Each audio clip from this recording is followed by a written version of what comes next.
back to TheChowTimePod. It's your host, Red. I got a video today from FBE Capital. Crazy red flag mania. There's so many F-boys and women out there are just getting so screwed over through this sexual revolution that anything is a red flag to them nowadays. Anything and everything is a red flag. So please subscribe down below. I really appreciate that. And let's get to that chow. It's chow time. Currently, social media is suffering from red flag mania due to dating apps and F-boys running circles around women, which has resulted in so many broken and jaded souls that they are now turning every little thing into a major red flag. Major red flags in guys. 14 red flags. 10 of the most common red flags to look out for when dating, part 7. 10 red flags is a lot of red flags. What are 3 red flags in a guy? If they're under 5'6". If he actually uses Facebook. Say if he doesn't like an outfit that you're wearing, the picture that you posted. I have a lot of these. So we have to like everything about them. Got And it. they're really, really close to their mother. You go on a first date with them and it's like the best first date of your life. Don't date Korean men who are good at English. Just kidding. Oh my god, it's the best first date in your life. It's a red flag. When he texts me back, I'm like really happy. Red flag. And their eyebrows are not moving. They're not mirroring back some kind of expression. They're an only child too. Man grooming. They're calling, they're texting. Flowers out of nowhere. Only child? That's not even their fault. Oh, well, I don't know. I feel like they're just like so self-centered. So when I started looking into this red flag mania, I was surprised to see how many women are complaining about men having a too close relationship with their mothers, as if that is a bad thing. Right? Possibly one of the most biggest red flags of all time is if he has mummy issues. Now I get that some mother-son relationships can go a little too far, but in most cases, mothers and sons that are close is actually a good thing and can even save you millions of dollars. Hakimi's divorce from his wife, Hiba Abouk, took an unexpected turn when she filed for more than half of the Moroccan footballer's property and fortune. During the court proceedings, it was revealed that Hakimi had no property or assets under his name. The reason? He had transferred his entire fortune to his mother long before the divorce. As men, we don't care if a girl has a great relationship with her father or is very close with her mother. That is perfectly fine, maybe even a must. Since if she's daddy's girl, then usually that means that her father spoiled her and is very protective of her. It is actually when the dad is not around or doesn't show any interest in her when all hell breaks loose and you get some serious daddy issues, aka stripper poles and triple-digit body counts, which usually leads to a very jaded 30 or 40 something claiming that all men are toxic for dating younger women.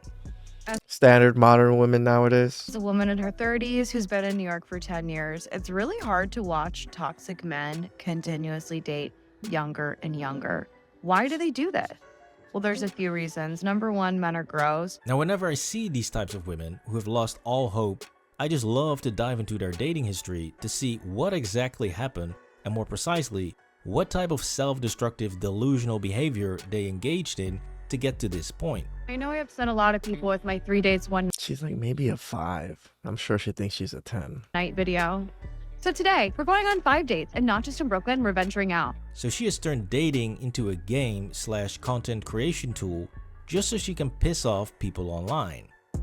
I wonder where things went wrong. Right. Now before we dive into this mess of a dating history, I'd like to quickly turn to a frequently mentioned red flag by women, which is the whole not paying on the first date issue. So the number 7 red flag is that he doesn't pay on the first date. Now, if this was me, I wouldn't go out with him again. Now I agree that if you are a traditional woman, then it's fair to expect a guy to pay on the first date. However, and this is where so many women mess up, you actually have to be traditional yourself if you want a guy to do those traditional things. I went in hard on this topic in my other video, Why Men Don't Approach Women Anymore, so check that one out later, it's a good one. But the main problem here is that you have an entire society that wants to turn masculine men into feminine soy boys and then complain that men aren't in their masculine energy anymore. This shows that he's not in his masculine energy and he doesn't have that protector provider mentality. It's a very clear indicator of that, and that he's not willing to make even a small investment. No, of course he's not willing to invest because there's nothing to invest in. You've got women out here scheduling multiple dates a night and going on as many as 10 or even 15 dates a month. The only New York City dating hack you need to know is 3 dates, 1 night. 5:30, 6:45, 8 o'clock. You do not owe these guys more than 45 minutes of your time, but it's a volume game. And then some just say f it and go on a new date every single day. I'm going on 28 dates in the month of February. As a man, to go out on a date every day is so exhausting. I don't know how it is on the other side to be a woman to get taken out on dates every day.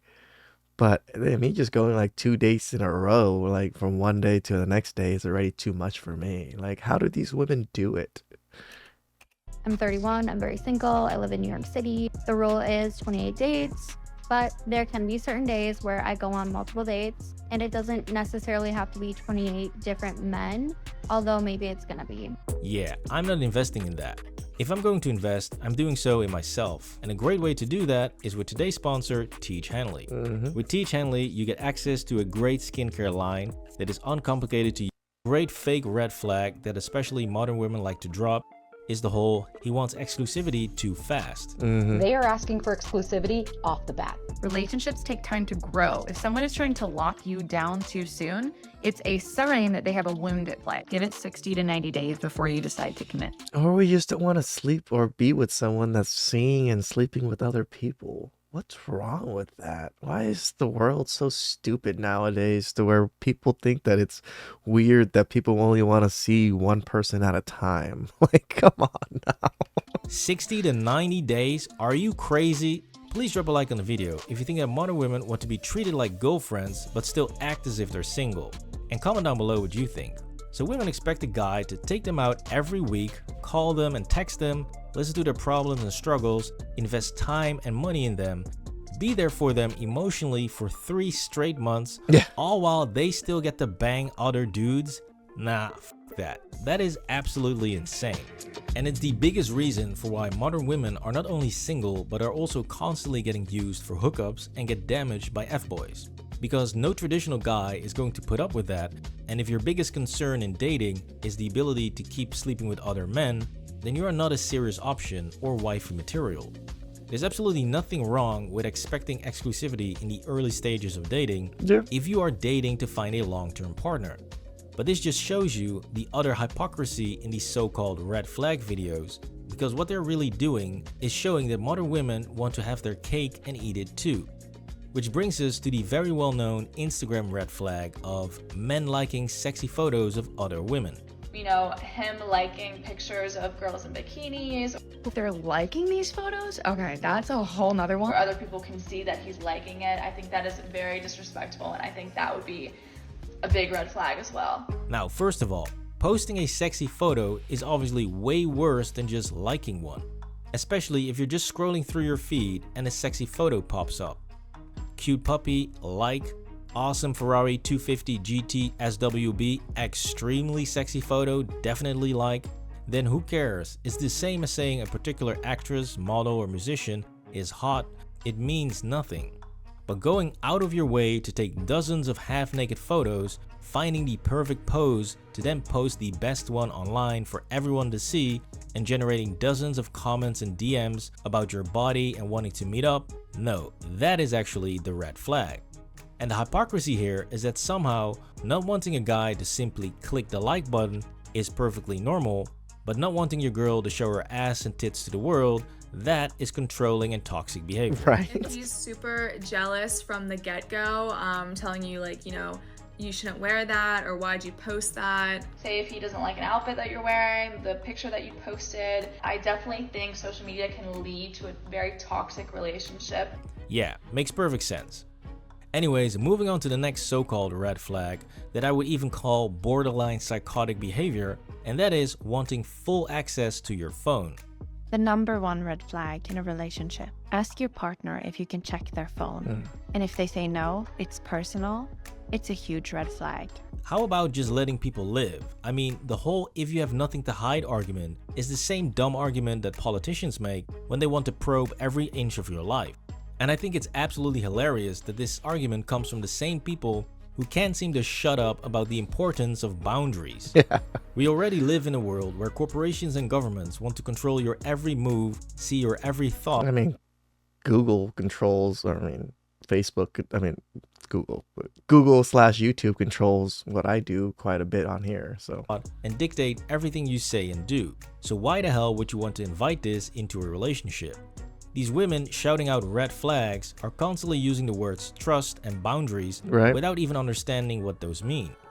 I 100% trust my mother, who even has partial access to my finances. Even then, I don't even 100% trust my mother. I loved my mother greatly before she passed, but I wouldn't have said I trusted her 100%. There's probably very few people in the world for me to trust 100%, even family. And I gave her 10% of my business. I haven't gone full Hakimi yet, but maybe someday I will. However, I still don't give her access to my phone, nor do I want access to hers. Just let people have the last piece of personal space, to be looking at your Big Daddy phone. Elon is already firing up the Neuralink, which means that pretty soon people will be able to plug in their brains into a shared network and start sharing every single thought. Now to me, this seems like absolute hell. But hey, maybe I'm wrong. Maybe it will just be another great way to connect with people just like Tinder does. Anyways, the final That's kind of creepy to be able to just share people's thoughts like that. laughable red flag that I want to discuss is the so-called image-obsessed red flag. The next red flag is if he values superficial things or things that just don't matter in a relationship. He could also just care too much about how you guys look to other people or You care about our heights. That doesn't matter anything in a relationship. how you look on social media. Now, I don't really have a problem with this, since it basically ties right in to the whole posting booty pics on Instagram, but just take a look at the girl who's saying this. This is what her TikTok looks like. Pretty ironic for someone who's saying being image obsessed is a red flag and a sign that you need constant validation from others. Right. She's basically saying don't date me, which I couldn't agree with more. Not only was this girl on the actual show F-Boy Island, but she's also proud of it. And that is not where Sarah's wisdom ends. She actually has much more insight. They actually have a show called F-Boy Island. What the fuck is society nowadays? They're generally very superficial. They probably got with you originally because of your looks. They're very inconsistent, usually only hit you up for like a hookup or if they, have their boy I hate these stupid little microphone things. They're out so at a table dumb. at the club. I mean, come on, Sarah. You can't be serious. It is absolutely comical that a woman who has this type of content online is complaining about other people being superficial and complaining that guys only want to hook up with her. These women that are giving out red flag advice are basically the equivalent of someone being hit by a car 7 times and is now going to tell you how to not get hit by a car. No thanks, Sarah. I'm good. I know how to stay out of the thought lane. This was Red Flag Mania. Please drop a like on the video and subscribe to the channel for more videos. Ooh, now how was that, Chow? Red flags. Some of the red flags that they say, if we were to counter it and just flip it on its head and say the opposite to them, they wouldn't consider it a red flag. But when it's flipped on its head to come back to men, it's always a red flag. No, if we're too happy, it's a red flag. If we're not happy enough, it's a red flag. And if we're too even-keeled and stoic, it's a red flag. Everything's a red flag. So men are just walking red flags. This is why men are leaving, because there's nothing here left for us, because everybody thinks we're red flags. Please subscribe down below. I really appreciate that, and I'll catch you guys next time. Ciao.